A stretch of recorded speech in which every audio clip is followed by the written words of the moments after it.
ജർമ്മനിയിലെ ഹോഹൻവാർട്ട് convent 1742 sister Josephine റോസാന്താൾ ഗർഭിണിയാകുന്നു.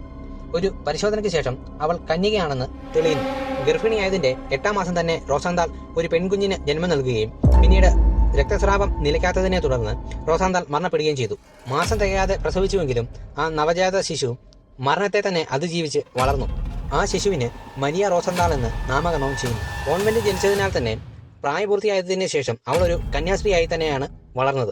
കന്യകയിൽ ജനിച്ച് 33-ാമത്തെ വയസ്സിൽ മരിച്ച ജീസസ് ക്രൈസ്റ്റിൻ്റേതുപോലെ തന്നെ കന്യകയിൽ ജനിച്ച് 33-ാമത്തെ വയസ്സിൽ തന്നെ മരിയ റോസാന്താൾ മരണപ്പെട്ടു. വളരെ ദുരൂഹമായ സാഹചര്യത്തിൽ ജനിക്കുകയും മരിക്കുകയും ചെയ്ത റോസാന്താളിനെ അന്നത്തെ പുരോഹിതന്മാർ കണ്ടിരുന്നത് ഒരു ഇരുണ്ട ശക്തിയായിട്ടാണ്. അതുകൊണ്ട് തന്നെ മരണപ്പെട്ടതിന് ശേഷം റോസാന്താളിന്റെ ശിരസ് അവർ അറുത്തുമാറ്റുകയും ഒരു പെട്ടിയിലാക്കുകയും ചെയ്തു. തലമുറയിലേക്ക് കൈമാറ്റം ചെയ്യപ്പെട്ട ആ പെട്ടി പിന്നീട് പരിശോധിച്ചപ്പോൾ അതിനകത്ത് 4 പ്രധാന വസ്തുക്കളെ കാണുവാനായി സാധിച്ചു. 1 റോസാന്താളിന്റെ തലയോട്ടിയും, 2 മുഖത്തിന്റെ സംരക്ഷിത മുൻഭാഗവും, 3 ഒരു ഗ്ലാസും, 4 റോസാന്താളിന്റെ രക്തമടങ്ങിയ ഒരു കുപ്പിയുമാണ്.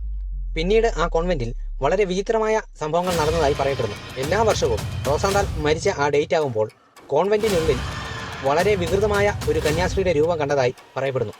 2018 പുറത്തിറങ്ങിയ ഹോളിവുഡ് സിനിമയായിട്ടുള്ള ദ നൺ എന്ന സിനിമയിലെ വലാക് ഡീമൻ ബാധിച്ച ആ പേടിപ്പിക്കുന്ന കന്യാസ്ത്രീയുടെ രൂപം മരിയ റോസാന്താളിൻ്റെയാണ് എന്ന് പറയപ്പെടുന്നു.